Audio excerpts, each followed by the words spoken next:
entre la denuncia y el encubrimiento, que ese fue el subtítulo de un libro que escribí a lo largo de varios años, que lo entregué en el año 2012, que estuvo 6 meses saboteado en la editorial y que después de mucha pelea salió en el año 2012, con el disgusto de quien era el titular de la editorial, que ahora es el ministro de Cultura. Tengo una negación para Abeluto, que meses después pasó a trabajar para el actual gobierno y estaba muy disgustado con en fin, la denuncia de este tipo de circunstancias, que son las interferencias políticas, que es lo que desde hace 25 años impide, y como bien se dijo aquí, no por una cuestión de mala praxis, no por una cuestión meteorológica, sino por una decisión absolutamente política. Ahora, como marcó Cimadevilla, como marcó Borda, es una cuestión que ya va mucho más allá de las ciencias jurídicas, de lógica pura. Si los servicios de inteligencia de Argentina estuvieron comprometidos con pagar $500.000, si jefes policiales tuvieron que ver directamente con el encubrimiento, el juez, los fiscales, resulta absurdo que incluso en el momento que eso se comenzó a hacer, que el presidente de la nación, con el atentado, si quieren, antisemita más fuerte de la historia después del Holocausto, con la repercusión que eso tenía en todo el mundo, y el presidente Menem no supiera que se le estaban dando $500.000 a un preso para mentir. Tan absurdo es como, frente a la participación que tuvo el titular de la DAIA en el día a día, se haya podido hacer esto sin su participación, sin su consentimiento. Y a esto es a lo que me quiero referir, y quiero explicar 2 minutos por qué me aboqué especialmente a este tema desde muy poco después del atentado. Porque obviamente a nadie ha de llamar la atención que cualquier crimen, los delincuentes traten de desviar la atención, traten de sembrar pistas falsas, traten de encubrir y traten obviamente de negar cualquier tipo de relación con el crimen en sí. Lo que resulta absolutamente anómalo, escandaloso e infrecuente es que en ese quehacer espurio estén activamente involucrados quienes dicen ser representantes de las víctimas. Esto es algo que tiene difícil comparación con episodios de esta naturaleza en cualquier parte del mundo. Y esto, digamos, en los comienzos, en las primeras semanas, meses, podía parecer una idea alocada por algunos elementos que hacían ver una cierta convivencia, ciertos procederes un poco oscilantes, pero realmente difícil de creer. Entonces yo en 5 minutos les digo desde dónde es que me aboqué a esto, porque me tocó ser no investigador, que sí lo fui después, sino de alguna manera testigo, partícipe de lo que pasaba de este lado del mostrador, que no es lo que habitualmente tienen posibilidad de cubrir los medios. Quiero decir, el rol y la actuación determinante de la dirigencia comunitaria de aquella época, que sigue siendo esta época, porque no hay absolutamente ninguna autocrítica, ninguna diferenciación. Por eso celebro que se haya prestado este ámbito, el centro Wiesel y el seminario, no por eso este ámbito del seminario, para tener esta discusión, porque años y años la autocrítica y la discusión brilla por su ausencia, y eso posibilita la persistencia de, básicamente, de la impunidad. Yo fui director de innovación en la época de ambos atentados, venía participando desde años antes, básicamente especializado en cuestiones de antisemitismo. Cuando empezó el menemismo me aboqué bastante a esta temática, y estando en ese lugar, bueno, naturalmente tomé contacto con protagonistas, con situaciones, con una cantidad de circunstancias, pero antes del atentado, con un grupo de compañeros de este periódico, que es del ala progresista de la comunidad judía, estábamos tratando de llevar adelante un proyecto de televisión. Lo voy a hacer muy corto porque es para una charla aparte, pero este proyecto, que había nacido en el año 93, necesitaba de inversores, necesitaba de figuras paradigmáticas de de la comunidad, y bueno, lo llevamos adelante. A una de las personas que le llevé personalmente la carpeta con el proyecto era Rubén Beraja, que era titular del Banco Mayo, Confederación de Entidades Sefaradíes, de Banco Cooperativo, bueno, toda una cantidad de cosas. Vino el atentado, el proyecto se llevó adelante junto con una cantidad de gente que se sumó, Gilbert Levy por Hebraica, bueno, una cantidad de gente que eran la parte que apoyaba financieramente el proyecto. Un pequeño grupo de periodistas éramos la parte de noticias, yo era director de noticias, y se cumplía un año del atentado a la AMIA cuando teníamos la oportunidad de hacer la primera emisión local de Aleph Network. En esa emisión, acá está uno de los que estuvo presente en esa programación, en ese programa dedicado al aniversario de AMIA, que es Joe Goldman, y estuvo Diana Malamud por Memoria Activa, estuvo Raúl Zaffaroni sentado, y claro, eso marcaba definidamente ya nuestro perfil de reclamo, de denuncia, en lo que consideramos además era natural y una obligación en el primer canal de televisión de cultura judía en América Latina. Bueno, para hacerlo corto, empezamos a apuntar claramente a denunciar la impunidad, y en el año 96 sale, en un programa también que hicimos, reflejado en La Nación, que en Aleph había salido una investigación que hicimos apelando a García Lupo, a Walter Guar, a constancias de la causa. Marcamos la pista siria y sale en el diario La Nación, diciendo que una investigación así debería ser también llevada en televisión abierta, y bueno, se pone en discusión, como también se puso en discusión el rol de Courage, que lo entrevistó un periodista que en ese momento era nuestro equipo, Sergio Kiernan,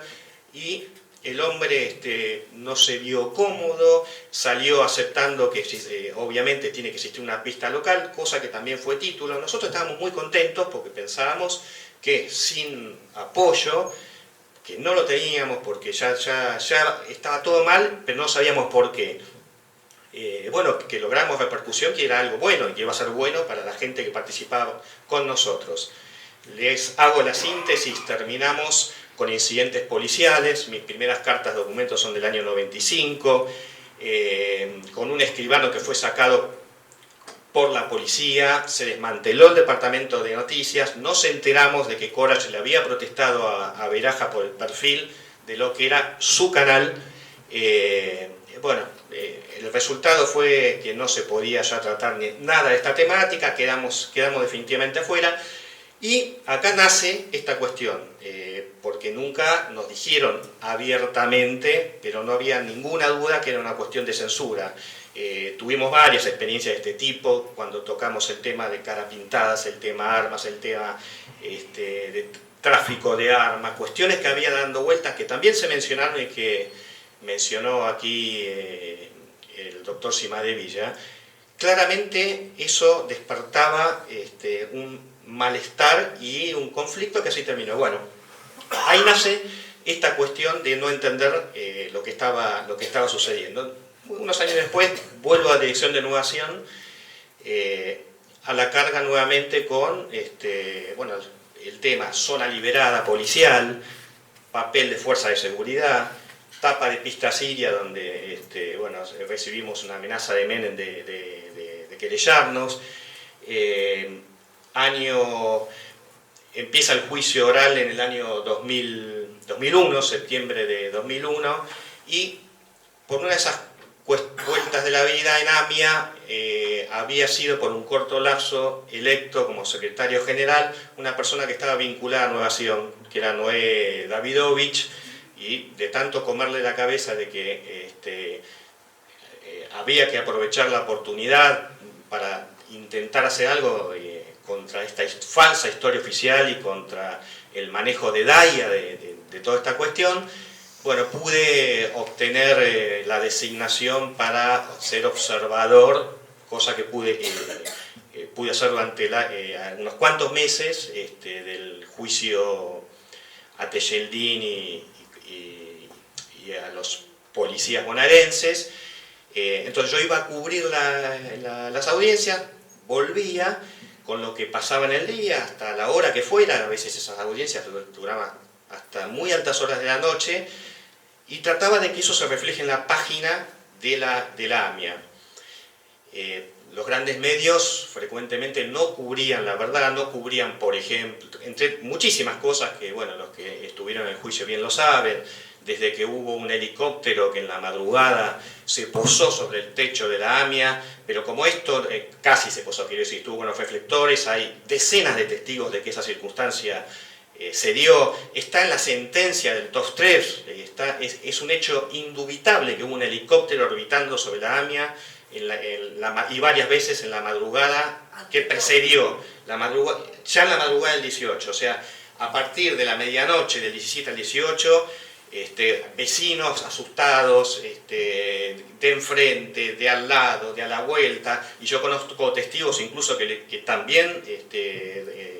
dieron cuenta de esta circunstancia que ni siquiera fueron a declarar. Quiero decir, hay una veintena de testigos de eso y la sentencia está. Bueno,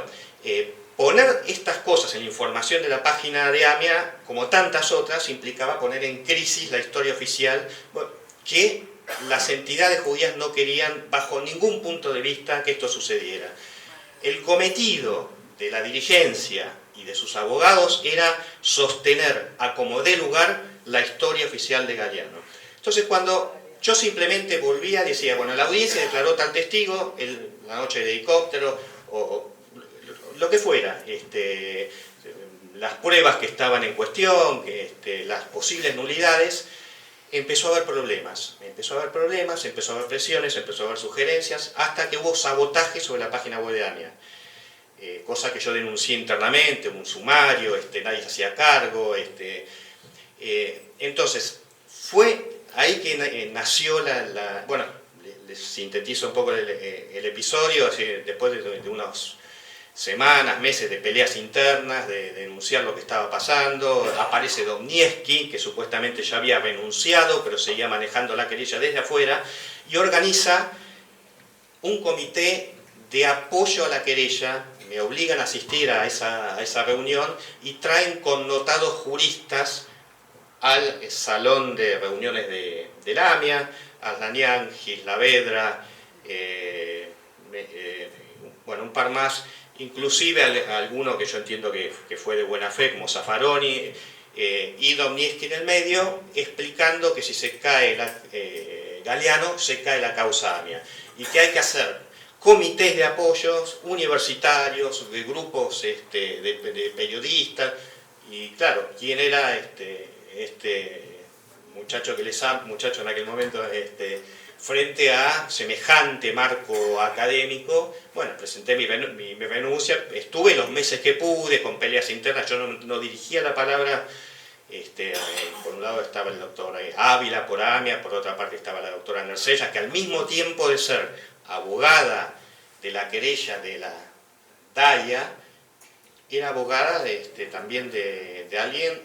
acusado por encubrimiento. O sea, digamos, la contradicción de interés, como Veraja, ¿no? Quiero decir, la contradicción de intereses ha sido una constante. Entonces, bueno, tras la renuncia, ya en el 2002, tuve oportunidad, convocado por Nilda Garré, de ser voluntario entre la gente que fue a analizar el expediente del atentado de la embajada, para hacer el juicio político contra la corte menemista, y era el mismo patrón.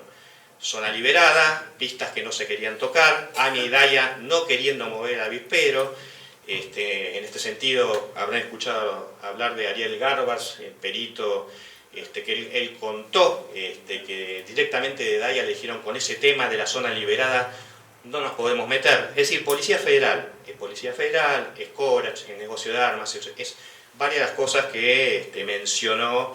el doctor Cimadevilla, que apenas uno tira la piola, se ve como en bloque aparecen esos intereses, por acá no, diciendo por acá no. Y entonces, esto que señalé es para transmitirles desde dónde doy este testimonio, no simplemente de una aproximación periodística, sino de haber estado en ciertos lugares y haber visto estas conductas. Ahora, esto, en definitiva, fuera de motivar a escribir y denunciar, es un tema de indispensable debate y reflexión, por supuesto que en toda la sociedad, pero en particular en la comunidad judía, porque lo que muchos postulamos es que si no hubiera existido el apoyo incondicional de la dirigencia judía en estos 25 años, no hubiera sido posible realizar las maniobras de encubrimiento que se realizaron. Esto es una cuestión que se ha visto en el juicio, como sintetizó el doctor Borda, pero además es de toda lógica. Si en definitiva la cabeza de la comunidad judía, a la cual hay que adicionar, y con elementos muy fundados, también a Estados Unidos y también a Israel, porque detrás de todo esto hay acuerdos de cúpula que no son meras inferencias. Esto se ha visto en los cables de Wikileaks, se ha visto en las consultas, se ha visto en las presiones, se ha visto cuando a Nisman le decían de la embajada que no pierda tiempo investigando las irregularidades, como si no se podían hacer dos cosas a la vez, por otra parte. En realidad esas presiones lo que indican es cierto tema no se puede tocar. Y yo creo que en esta hipótesis que lanzaba el doctor Rodrigo Borda, bueno, ¿qué puede haber de atrás de un par de absoluciones? Yo creo que lo que hay detrás es, bueno, por un lado, como bien dijo, no podemos no condenar, porque estamos comprometiendo incluso nuestra propia responsabilidad penal cuando cambien los vientos, frente a cosas demasiado evidentes. Pero lo que sí han hecho es cortar, de una manera muy grosera, la dimensión política. Que hayan dejado afuera a Menem y que hayan dejado afuera a Beraja es, bueno, analizamos esto como si fuera un accidente de tránsito. O sea, explotó, hubo unos criminales sueltos que hicieron algo, pero no hubo acá una orden política, cuando todo el expediente habla de eso, habla de las órdenes políticas. Entonces, un poco no la tesis, lo que considero que es dable sostener, y que en su momento motivó dentro de la comunidad, por ejemplo, la formación del llamamiento argentino judío, de gente que dice no me siento representada por esta dirigencia, o que motivó a los familiares, como bien se dijo acá, cada uno con sus diferencias, con sus matices, pero Memoria Activa, APEMIA y J18 tomaron la sana decisión de separarse frente a quienes tenían una actitud entreguista, esto hay que decirlo. Traición, realmente yo creo que esa palabra acá cabe absolutamente. Yo me anoté, como acá se mencionó una serie de episodios, digamos, del último par de años, yo, sin profundizarlo, simplemente para mencionar, traje punteadas algunas cosas que certifican la inexcusable participación de la dirigencia de Daya y AMIA en el encubrimiento. Episodios que, si uno los pone en un pizarrón,